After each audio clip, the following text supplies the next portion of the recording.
Up, stand up, wherever you are. You don't have to be up here, but just stand up and face everybody, and so. Well, I'll say something. Okay. Someone's got Jim Correll gave me these pants. I didn't ask him. These are from the Navy. The Navy pants. Yes. He glued these on, his stickers on, his love and his peace sign. And he had a button here, and he had a feather hanging on him. I go by Feather. And he loved these bell bottoms. He had like 10 pairs, and I mean, he did things like that for everybody. You know, something. Yes, Amen. Yes. That's good then. Thanks, Feather. Love y'all. Appreciate it. Anybody else? I just know him from town. Do. That's all I do, and all I can remember besides weekends and every other times, whatever. I remember we were getting new cabinets in our home, and we had Jim come and help us, you know, get the job with the guy who trucked from Texas, and I'm there in the pickup truck, and he's loading it with the other guy, and basically the truck's going backwards, and I'm like going up in the air, and he's on the back. He's like, "Don't worry, Sharon, just hold on," and he's just loading more cabinetry, and then he just schlep it in and then schlep it out. "Come on, Sharon, let's go for another ride," because my pickup truck was like being raised up ahead, and I thought we'd be tumbling on, but God bless him. He was there for people. He was honestly there for people. He made you laugh. He made you feel good. And he will be missed. He will be missed. Amen. I'll speak next. Okay. I'm Tim Allward. I grew up in Birmingham with Jim, going back to early years of high school. And we've remained good friends through the years. I talk to him probably every couple of weeks. And, you know, going back to recollections, of which there's many, from getting into trouble with his dad Mel when we used to go out in high school. He would normally be praying for us, I think, when we came back. And that's not meant to be sarcastic, it just happened to be the way it was. And he'd always be concerned about his children, and we'd be out partying, and that always raised concerns.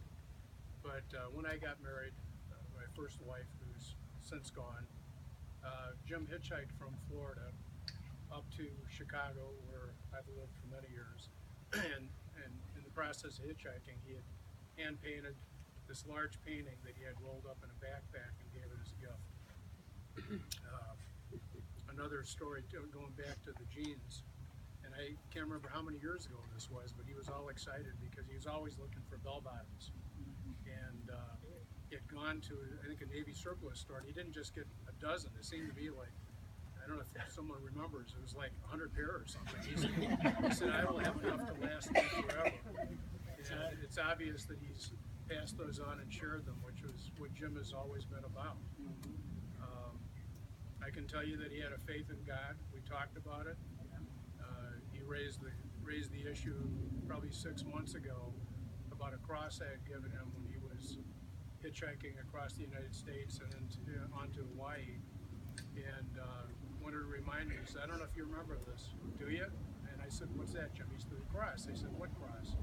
He said, "The cross you gave me many years ago." He said, "I treasure it, I value it always," and just, there's thousands of memories, and I'm representing a group of, there was four, let's see, Jim Correll, Tim Ellison, Pat Cleary, and George Mosier, and then myself. We all hung around a lot together in high school and college and post-college, so those are just a few thoughts and memories. And I remember, meeting his brothers, and we've all aged and gotten a little older, more mature, hopefully, than what we were back in high school and college. But what a wonderful human being. And the last thing, many of you probably have seen this scenario, but he had not met my wife, Diane, and he convinced us to stop and spend an evening with him when we were coming through the area on our way down to the Keys.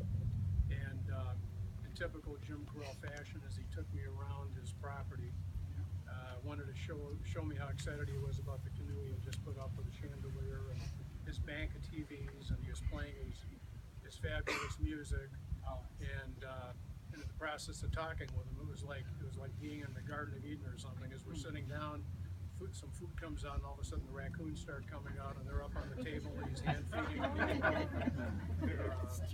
Excited about his antique car that he got not that long ago, was it 2 years ago or something? His motorcycle, and Jim was pretty simple and highly artistic. I mean, his artistic ability was unbelievable, and he's a great friend and he'll be missed. Amen. He had tattooed on his right shoulder the verse of the New Testament, Luke 10:19, which is, if all of you know the Bible, it is, "Behold, I give you authority to tread upon serpents and scorpions and over all power of the enemy, and they shall by no means hurt you." So that's just one of the very few things. He was a musician, played an instrument. He had a good voice to sing with, and his favorite music, as we all know probably, were the Beatles. And it seems like every time I went over there and sat down with him right next to him, I was on his right hand side, and he was on my left, and he would always put on the Beatles. What a wonderful guy he was. I just am going to miss him terribly, like you all are. Anybody else would like to say something? Peggy? Go ahead. Jim one time said to me, I lived with Jim, we're friends forever, and like he was like, you know what we have in common? I'm like, the Beatles? He's like, no, other than that, he would never let anything die. Like if there was a moth or a spider or a roach or anything in his house, he would get his net and like catch it and put it outside. He wouldn't kill anything. And that's one of the things I really love about him. And I don't really know what else to say about that. And he when I was living there, when I first moved in there, and my dog was like passing away from old age, and she was losing control of everything because she was old, he let her stay. He didn't. Just Jim is awesome. Will always be awesome. And yeah, I'm gonna miss him immensely.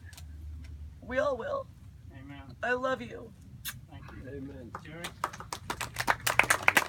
Jerry? Jerry?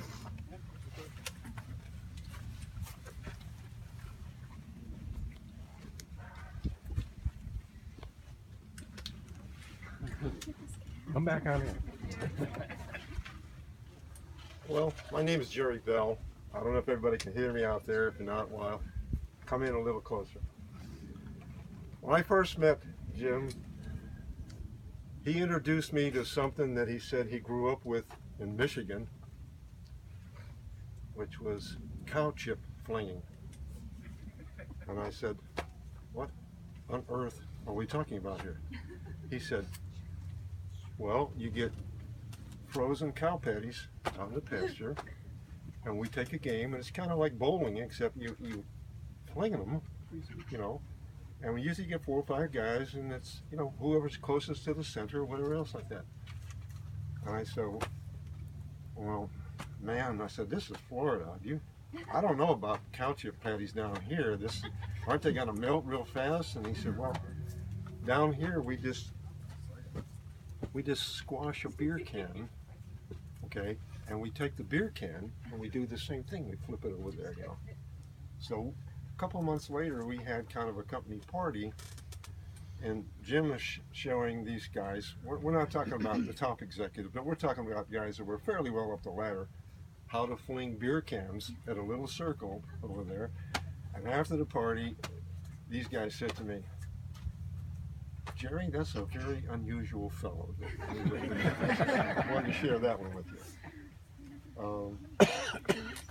Let me put my glasses on because I'm getting so old, my memory is so bad I can't remember what I was going to say.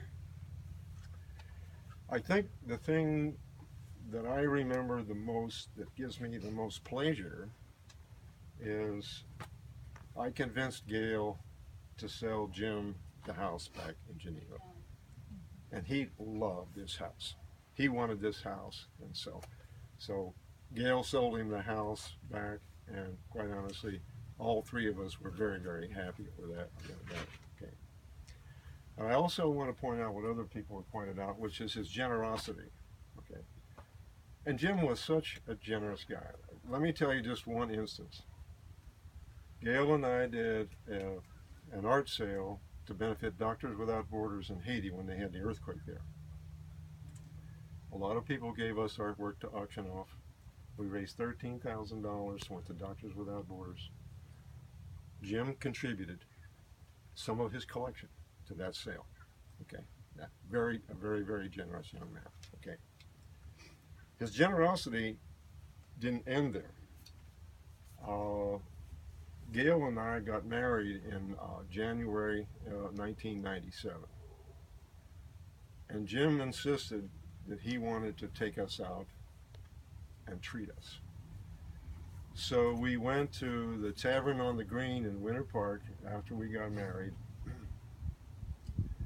and Jim bought Grand Marnier for the Irish band, about 4 rounds. We each had about 2 rounds. It must have set him back a couple $100. That was so generous. Okay. And when Gail and I started raising butterflies to release in the wild, okay, and I want to tell you, we released 2 today, a male and a female.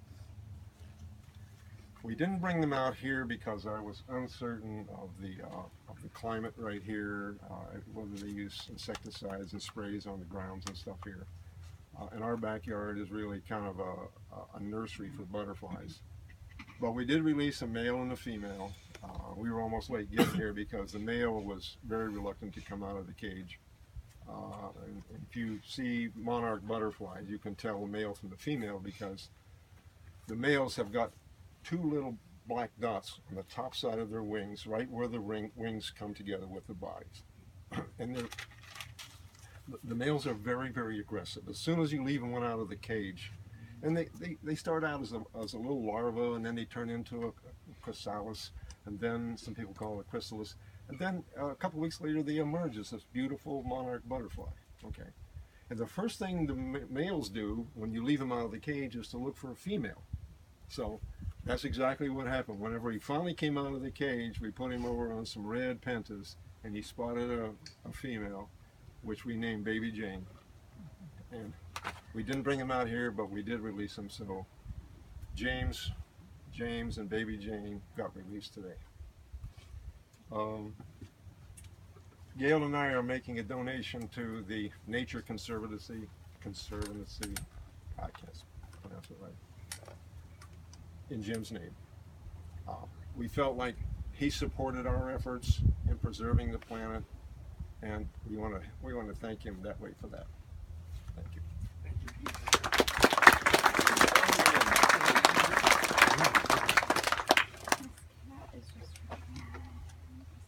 Yeah. I just wanted to say, most people know me. I've only known Jim for 8.5 years or so, and all I could say is he's my best friend. Now he's gone, and I'm gonna miss him a lot. I know most of you guys know him for a lot longer, but we did everything together, and I practically lived at his house. I know that lots of times we had a lot of alcohol involved, and maybe there was times where there was arguing, you know, but Jim was unique. Jim was a unique guy, and I love him for it, and I never had a better friend than Jim. Amen. Amen.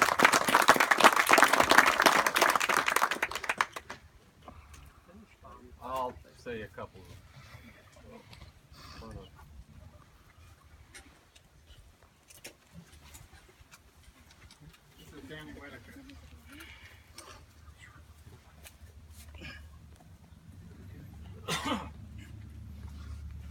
I've known Jim for 33 years.